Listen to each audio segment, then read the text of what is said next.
वालेकुम रहमतुल्लाहि व बरकातुहू। सुनन इब्ने माजा शरीफेर हादिस हादिस नम्बर হচ্ছে 3500। हज़रत আকরাম ইবনে ওয়াইল হাজরামি রাদিয়াল্লাহু তাআলা আনহু থেকে বর্ণিত।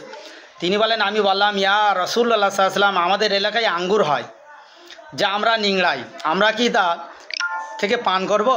তিনি বললেন, না, তা করো না।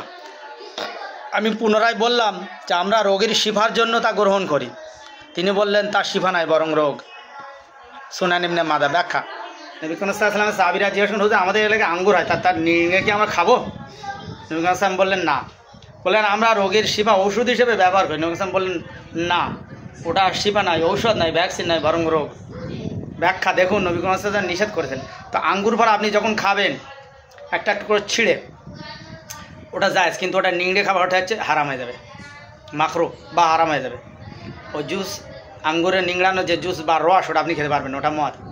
আর ওটা রোগের শিফা বা ঔষধ হিসেবে আপনি খেতে পারবেন, ওটা হারাম এবং ওটা রোগ, ওটা শিফা নয়, ওটা রোগ। নবী সাল্লাল্লাহু আলাইহি ওয়াসাল্লাম বলেছেন যেটা রোগ ওটাই রোগ। তো অবশ্যই মনে রাখা উচিত এর থেকে। এর ব্যাখ্যা প্রসঙ্গে অনেকভাবে আপনারা বলতে পারেন। দেখুন ভাই, আঙ্গুর থেকেই তো মদ তৈরি হয় বা আঙ্গুরের রস তৈরি। আপনার আঙ্গুর খাওয়া যাবে, রস খাওয়া যাবে না, আঙ্গুরের তৈরি মদ খাওয়া যাবে, কেন খাওয়া যাবে? ভাই, আপনার স্ত্রীও একজন মেয়ে, আপনার মাও মেয়ে, শাশুড়ি মেয়ে, মেয়েও মেয়ে। আপনি সহবাস করার জন্য স্ত্রীর কাছে যেতে পারবেন, আপনার মা, আপনার স্ত্রী আপনার মেয়ের কাছে যেতে পারবেন না, সবাই তো মেয়ে।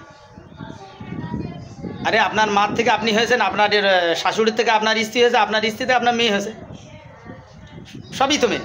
আর সব তো পরপর হয়েছে। আপনার শাশুড়ি থেকে আপনার স্ত্রী, স্ত্রীর কাছে যদি যাওয়া যায়, শাশুড়ির কাছে যাওয়া যাচ্ছে না।